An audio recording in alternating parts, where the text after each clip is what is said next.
Bueno, muy buenos días para todos. Hoy nos permitimos exponer para ustedes motilidad celular. Siguiente diapositiva, por favor. Listo. Antes de empezar, tenemos que tener en cuenta algo, es de que motilidad hace referencia a la capacidad que tiene la célula para moverse independientemente, pero también es importante recalcar los mecanismos de movimiento intracelular que utiliza esta. Dentro de estos movimientos están las contracciones de las redes actina-miosina, los movimientos de motores en los microtúbulos, ensamblajes reversibles eh, de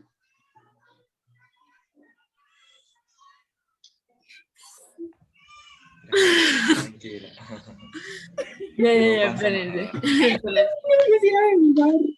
Espérense. Ya, listo. Ya puedes empezar. Listo. Muy buenos días para todos. Hoy nos permitimos exponer motilidad celular. Bueno, antes de empezar es muy bueno tener en cuenta a qué hace referencia el término motilidad. Bueno, cuando hablamos de motilidad hacemos referencia a la capacidad que tiene la célula de moverse independientemente. Pero ahora bien, este movimiento intracelular se lleva a cabo por 4 mecanismos específicos, que son concentración de las redes de actina, miosina, movimiento de motores en los microtúbulos, ensamblajes reversibles de filamentos de actina y ensamblajes reversibles de microtúbulos nuevamente.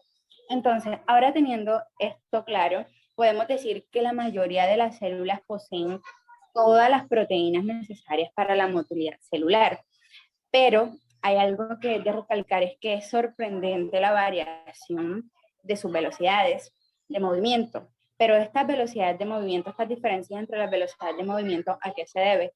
Pues estas diferencias surgen en la abundancia de proteínas que se pueden encontrar en la organización y la actividad de estas maquinarias.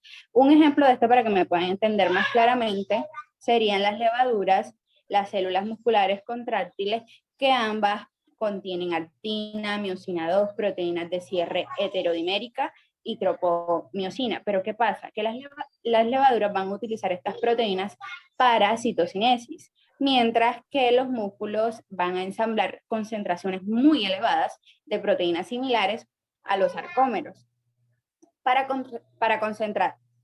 contracciones, potentes y rápidas, que son los que ellos necesitan. Listo.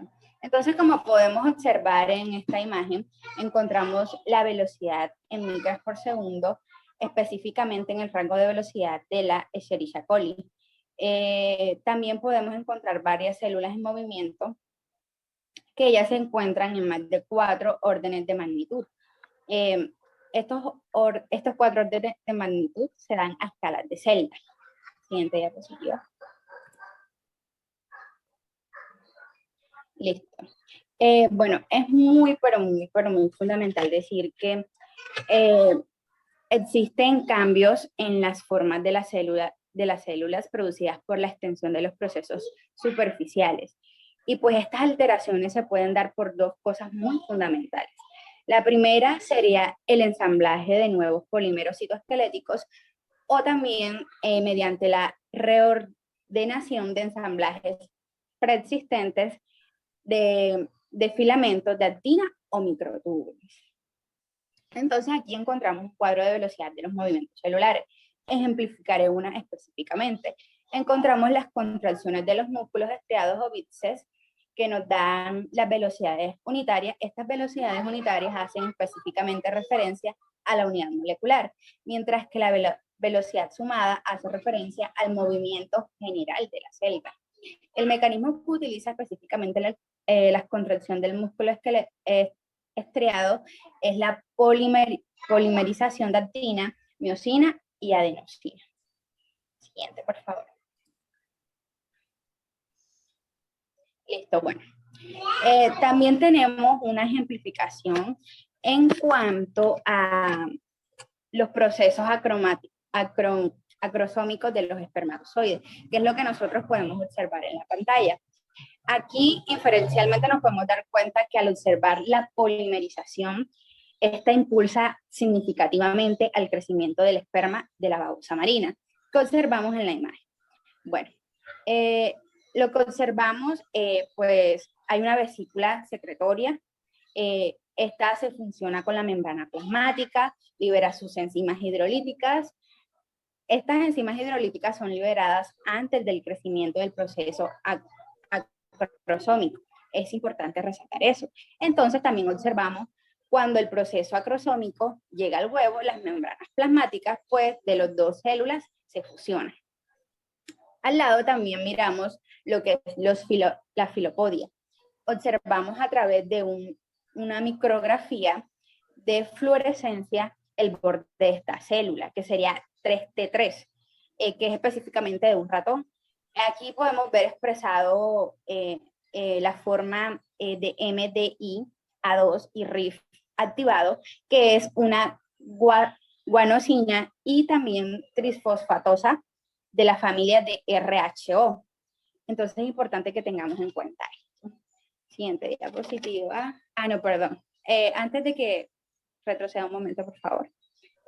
Antes también quería resaltarles la parte B, que ahí podemos observar una micrografía electrónica de barrido de macrófagos, de ratón también específicamente, que esta se va a extender sobre un portaobjeto de vidrios, que es lo que podemos estar observando ahí, que ilustra a las caminillas periféricas plenas, o sea, los volantes que podemos observar ahí, en forma de ondas en la superficie superior y los filósofos en forma de dedo, que también lo podemos observar en esa imagen. Ahora sí, por favor, siguiente diapositiva. Bueno, aquí encontraremos algo muy importante y es las proyecciones de superficie celular dinámica soportadas por microtúbulos. Podemos observar la imagen A y B. En estos dibujos, pues vamos a observar la radiolario hechis, que muestra proyecciones llamadas axopodios. Estas van a capturar, como se muestra en la imagen, la presa y las atraen hacia el cuerpo celular, y esto lo hacen mediante el transporte en la superficie de la proyección o el colapso, por decirlo así. Bueno, en la parte C vamos a encontrar una monografía eléctrica de una sección delgada a través de un axopodio específicamente que muestra la matriz de microtúbulos en doble espiral, ¿listo? Entonces, ahora sí, procedemos a la siguiente diapositiva. Bueno, aquí específicamente vamos a ver los cambios en las formas de las células, también producidos por las extensiones de los procesos superficiales, pero los ejemplificaremos en las contracciones de actomiosina que moldean la forma epitelial del desarrollo embrionario. En la parte A vamos a encontrar específicamente un plegamiento de un epitelio plano en un tubo. En la B vamos a encontrar una formación de tubo neuronal por contracción de polo apical de las células epiteliales columnares, que van a dar como resultado un cambio de forma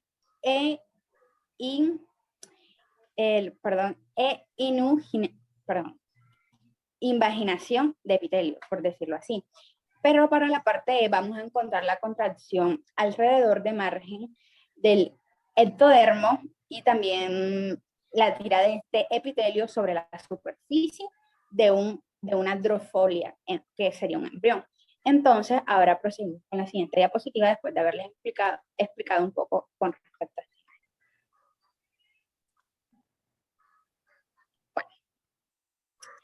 Bueno, también es importante los cambios, como les decía, en la forma de las células producidas por la extensión de los procesos de superficie, y los ejemplificaremos en la motilidad mediante extensión de pseudópodos. ¿Qué observamos en esta? Primero, en la parte A vamos a observar una micrografía de contraste de fase del cono del crecimiento de una célula nerviosa calciativa a intervalos de 1 minuto. Entonces, el cono creciente extenderá los filopodios y llena ese espacio intermediante con una columna llena de actina. Entonces, en la parte B vamos a encontrar también movimiento movimiento de deslizamiento de un queratocito epidérmico de pez y un citoplasma. Para la parte C vamos a encontrar fases de micrografía de contraste de un querocito sobre vidrio. Es importante resaltar pues que esta celda que se encuentra aquí se movió hacia la parte superior derecha, usando el ciclo de expansión de laminillas de cantera ancha y retracción del borde de salida. Esto es lo que podemos explicar para esta imagen, que es una imagen muy apreciativa. Bueno, ahora pasaremos a la locomoción. Siguiente diapositiva. Bueno, esta es un poco bastante compleja. Pasaremos a la locomoción por extensión de pseudopos, que es importante resaltar que hay capacidad de arrastrarse sobre sustratos sólidos a través de la matriz extracelular para muchas células.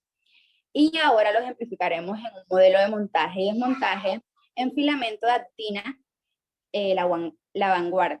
Bueno, en la parte A vamos a poder observar las células, tendrían que ubicarse conmigo en la imagen, las células contienen una gran cantidad de actina no polimerizada, unida a profilina. Para la parte B vamos a encontrar la estimulación de los receptores de la superficie celular que produce guanosina, trisfosfatasas de la familia RHO activadas a GTPasas. Y pues otras señales que activan las proteínas específicamente pueden ser las del síndrome de Wiscombe o proteínas SCAR. Que estas proteínas, en la parte C, las proteínas a su vez activan la nucleación de nuevos filamentos de actina para el complejo AR2 tercio en el lado de los filamentos existentes. Para terminar de explicar, faltaría la parte D, que son los nuevos filamentos que crecen en su extremo con voz hasta que se tapan. Y para la parte C encontramos los filamentos en crecimiento que esponjan las membranas plasmáticas hacia adelante. Para la parte C de este esquema encontraríamos las proteínas de remate términa al arcajamiento de gramo, adicionada al ATP, restaurando las reservas de ATP actina, en este caso, que es lo que aparece de amarillo. Y la hidrosisa, el ADF cofilins, se une y cortan los filamentos de ADP, ADP actina, y se desmontan liberando ADP igualmente.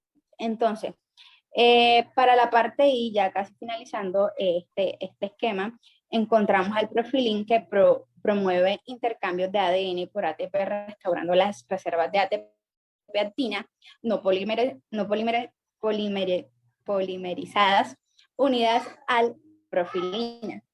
Y en conclusión, para la última parte tenemos algunos de los mismos estímulos que inician la polimeración o ensamble que pueden estabilizar los filamentos cuando la quinasa fosfirina, fosfirila, el factor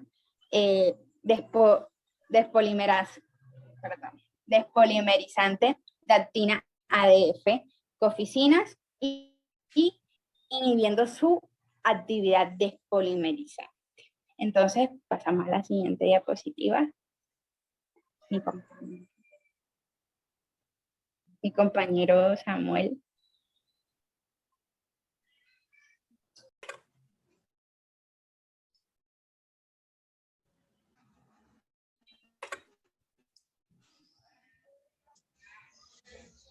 Buenos días. Procedente a lo que mi compañera Enalci estuvo exponiendo, a lo que se estuvo refiriendo, proseguiremos con los cilios y los flagelos eucariotas. Estos cilios y flagelos eucariotas son muy importantes, puesto que ellos permiten, son unos los cilios son uno de los más importantes para la motilidad celular. Entonces podemos iniciar diciendo que los cilios y los flagelos son orgánulos móviles similares a pelos que sobresalen de la superficie de diferentes células, tanto eucariotas como procariotas. Los patrones de batido o movimientos que se producen tanto en cilios como en flagelos son atribuidos o determinados por los axonemas, quienes están constituidos a partir de microtúbulos y alimentados por dineína.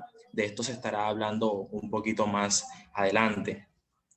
Tanto los cilios como los flagelos se distinguen entre sí por su patrón de batido, es decir, por ese movimiento que ellos poseen, y en algunos casos por el organelo en el que se proyectan o en el que se encuentran situados. Y gracias a esto sus estructuras son casi idénticas.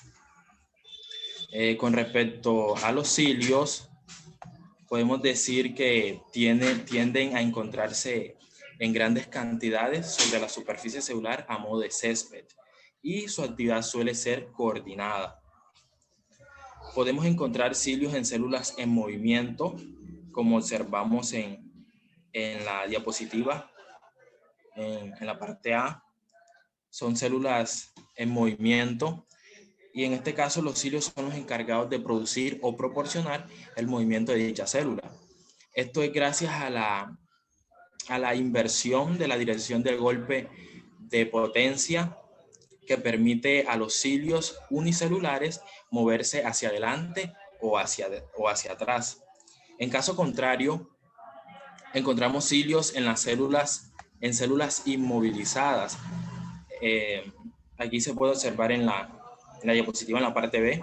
Son células inmovilizadas, tales como podemos colocar el ejemplo de las células epiteliales en los tractos respiratorios, también en los conductos del aparato reproductor femenino de mamíferos, en donde los cilios trabajan en coordinación y gracias a eso son los encargados de desplazar los líquidos y partículas sobre la superficie apical. También podemos hacer una analogía sobre los cilios que mueva la célula, en este caso un bote, en sentido perpendicular al cilio mismo. Referente a los flagelos, podemos decir que son orgánulos similares a los cilios, pero en este caso no se encuentran en gran cantidad. Por el contrario, se encuentran en una menor cantidad y su principal función es el desplazamiento de la célula. Podemos observar ahí un flagelo, un flagelo en una célula. También podemos colocar un ejemplo de un espermatozoide, quien se mueve gracias a la propagación de las curvas a lo largo del flagelo individual provocado por el empuje. También vale aclarar, que los flagelos poseen diversos patrones de movimientos. Siguiente diapositiva, por favor.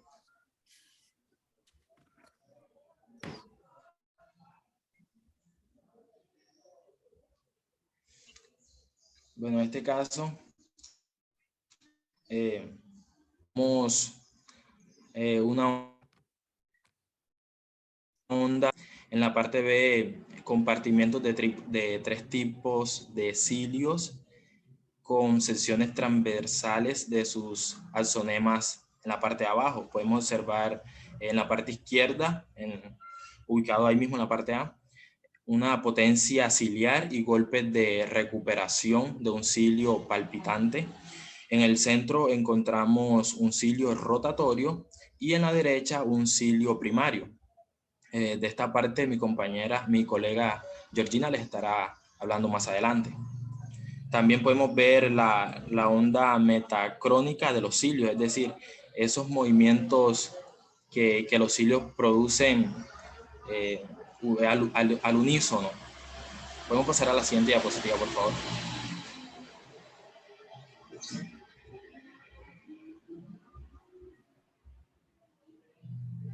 Bueno, en este caso estaremos hablando sobre las estructuras del axonema, como lo había dicho anteriormente. Se le llama axonema a la estructura interna axis de los cilios y de los flagelos de los eucariotas. Básicamente son microtúbulos que constituyen los elementos esenciales para la movilidad de la célula. Estos movimientos son producidos, como también lo había dicho anteriormente, por una familia de proteínas llamadas dineínas. Los axonemas consisten en 9 microtúbulos dobles periféricos que rodean una parte de los microtúbulos centrales. Esta misma estructura microtubular se conoce como disposición 9+2. El 9 hace referencia a los microtúbulos que se encuentran en la parte periférica, a los pares de microtúbulos en la parte periférica del axonema, y el par que se encuentra en el centro, que son dos microtúbulos. Las 9 parejas periféricas de las cuales les estaba hablando consisten en un microtúbulo completo llamado túbulo A, constituido por 13 protofilamentos habitualmente. También consiste en un microtúbulo incompleto, el cual se encuentra a su lado, llamado túbulo B, constituido por 10 u 11 subunidades de protofilamentos. Acá podemos observar en la parte izquierda una micrografía de un corte transversal del axonema de un espermatozoide. Y en la parte B podemos observar todos los elementos o las partes que poseen los axonemas. De igual forma, acá en la imagen que se encuentra a la derecha, se observa que los túbulos centrales, están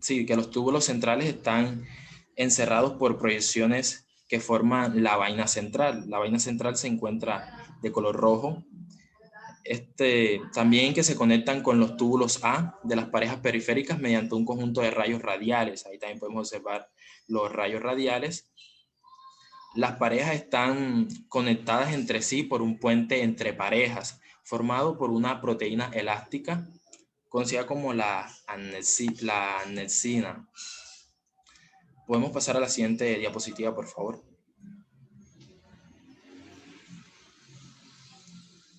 Acá podemos ver una vista longitudinal de un axonema. Tenemos una micrografía electrónica de un corte longitudinal mediano de una región recta de un cilio. Puede verse en esta imagen los rayos radiales que unen la vaina central con el microtúbulo A de la pareja. De igual forma, vale mencionar que son más de 200 proteínas accesorias las que se asocian con los 9+2 microtúbulos, haciendo que los axonemas sean rígidos, pero a la vez también sean elásticos. Podemos pasar a la siguiente diapositiva, por favor. Con referencia a los cuerpos basales y la formación del axonema, bueno, podemos decir que un cuerpo basal, o también conocido como cinetosoma, es una estructura que se presenta en la base de las prolongaciones móviles de los eucariotas, específicamente de los cilios y de los flagelos, que es el tema que estamos tratando, y que sirve como punto de agregación para el crecimiento y el ordenamiento de los microtúbulos que componen el axonema. El centriolo madre madura en un cuerpo basal que ancla y moldea el axonema. Después de migrar a la corteza durante el proceso de la interfase, sus apéndices distales se acoplan a la membrana plasmática y los 9 microtúbulos externos del doblete del axonema crean directamente a partir de los 9 microtúbulos externos del triplete del cuerpo basal. Los cuerpos basales también vale recalcar pues, que suelen estar anclados por fibras proteicas llamadas raicillas. Acá en la imagen, en la parte derecha, podemos observar un cuerpo basal. En la parte A, una micrografía electrónica de una sección transversal delgada de un cuerpo basal. Y en la parte B, una micrografía electrónica de una sección longitudinal. Una sección longitudinal delgada de los cuerpos basales y los axonemas proximales de los cilios. Podemos pasar a la siguiente diapositiva. Acá también con respecto a la formación de los axonemas, podemos decir que algunos organismos regeneran flagelos si se separan de la célula. Eso se observa en la parte A y en la parte B. También decimos que la ausencia del flagelo activa la expresión de genes necesarias para suministrar subunidades para el recrecimiento del axonema. En aproximadamente 1 hora, la célula vuelve a crear, o en la célula se vuelve a crecer un flagelo de reemplazo y los genes se desactivan. Ya pues con esto termino la parte de los cuerpos basales, de la formación de los axonemas, y mi colega Georgina seguirá hablando un poco más sobre los flagelos en las bacterias. Gracias, colega Samuel. Bueno, primero que todo, complementando lo que dijo mi colega Samuel, los cilios pueden aparecer por cientos en una célula. Estos pueden presentar un tamaño de 0.4 micras en diámetro y con 2 a 10 micras de largo. El movimiento de barriga de cada cilio y flagelo individual se produce debido al deslizamiento de los dobletes externos de microtúbulos uno respecto al otro.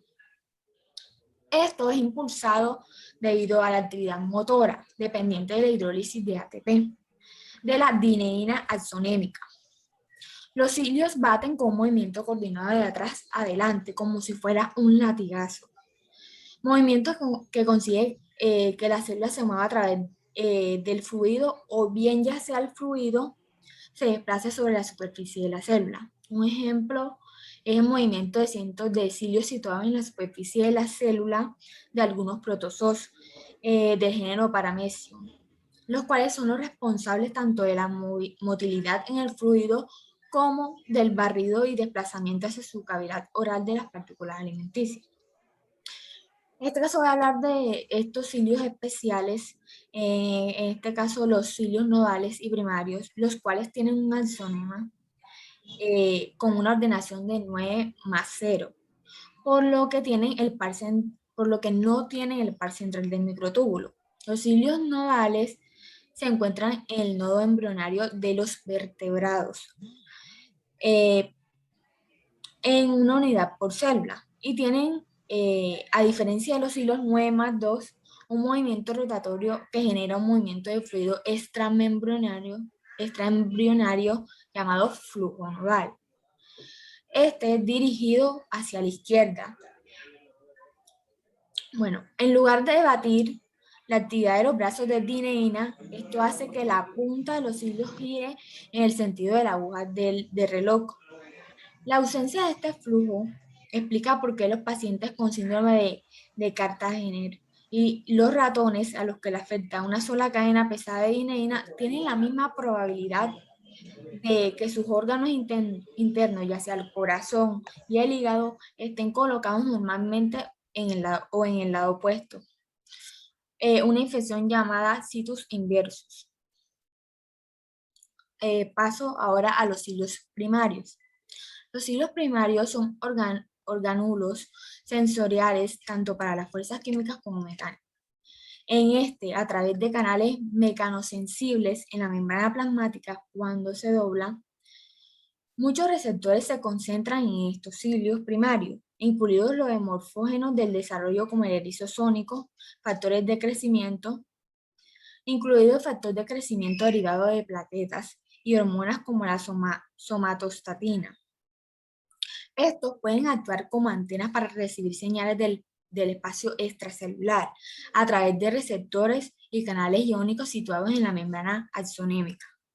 La información recibida puede ser convertida en una cascada de señalización que se inicia en el compartimiento ciliar y traducida al cuerpo celular, donde se pone en marcha una respuesta fisiológica adecuada. Cilopatías. Las cilopatías son enfermedades provocadas por la alteración de genes implicados en la formación y señalización de los llamados cilios. Las mutaciones se encuentran en más de 20 genes que codifican proteínas para axonemas, cuerpos basales e IFT. Los defectos pueden aparecer en prácticamente cualquier órgano, lo que ilustra las diversas funciones de los cilios primarios y móviles. Otras mutaciones de cilopatía causan defectos ya sean en los sistemas nervioso central y periférico, neuronas olfativas, oído, hígado, retina, esqueleto y órganos productivos. Los pacientes con algunos síndromes de celopatía son obesos o tienen dedos adicionales. Flagelos bacterianos. El flagelo bacteriano es, primero que todo, es un alambre proteico extracelular, no una estructura citoesquelética como un axonema dentro de la membrana plasmática. 2.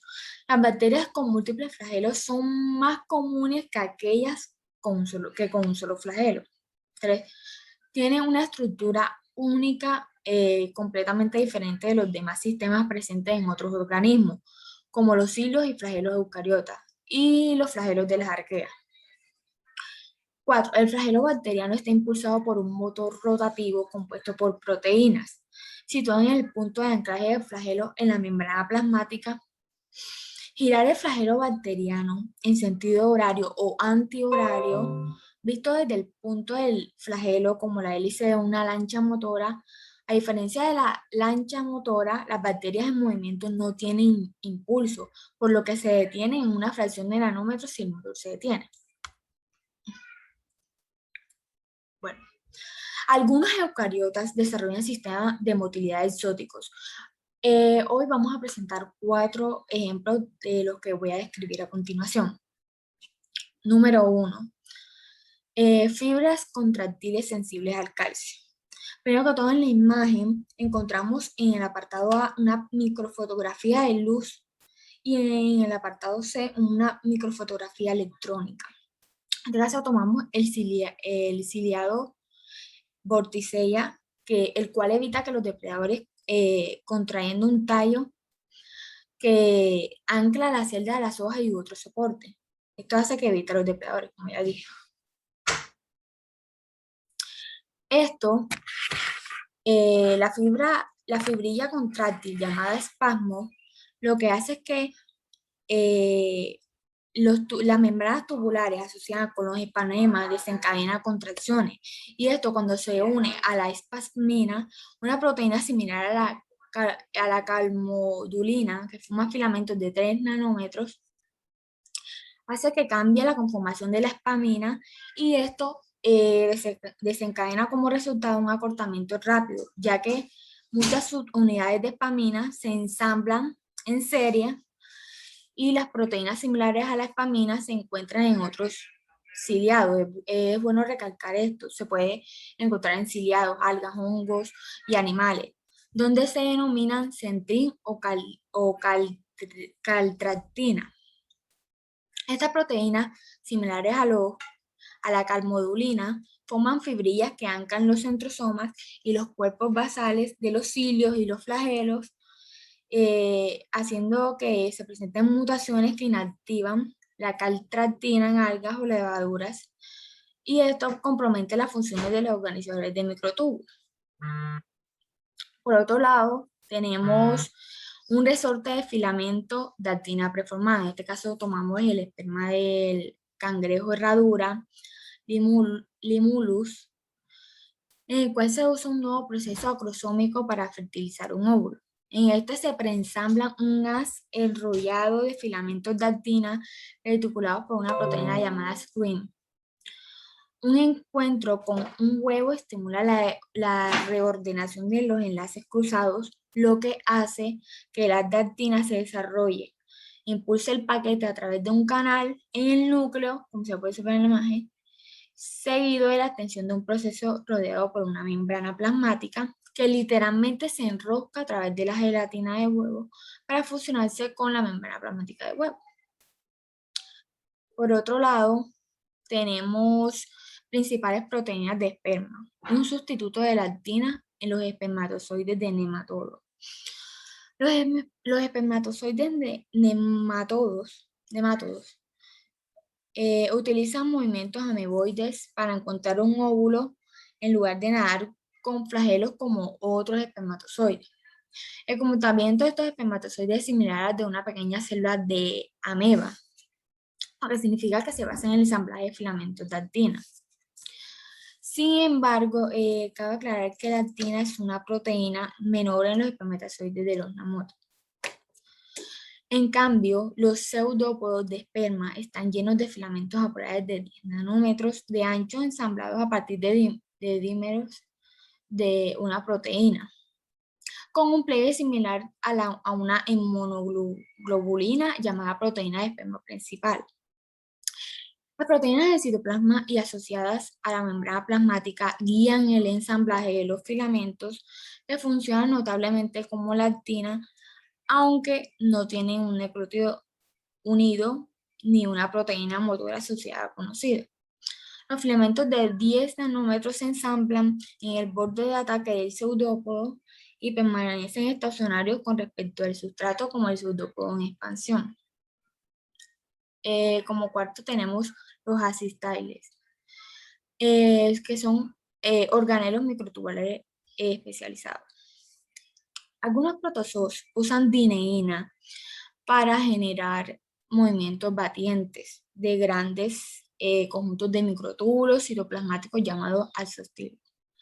El mecanismo parece similar a un alzonema, aunque la organización es claramente diferente. La estructura de reticulación mantiene juntas láminas de microtúbulos singletes, las cuales se deslizan entre sí como resultado de la acción de motores de dineína en láminas adyacentes.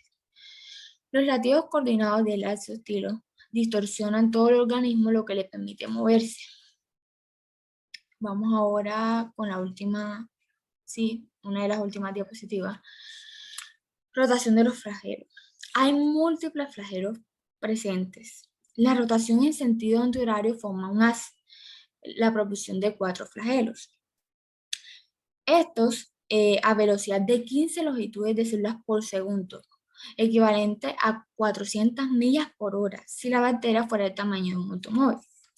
Cuando uno o más flagelos invierten su dirección y giran en el sentido de las agujas del reloj, el haz se separa y la célula cae en un solo lugar.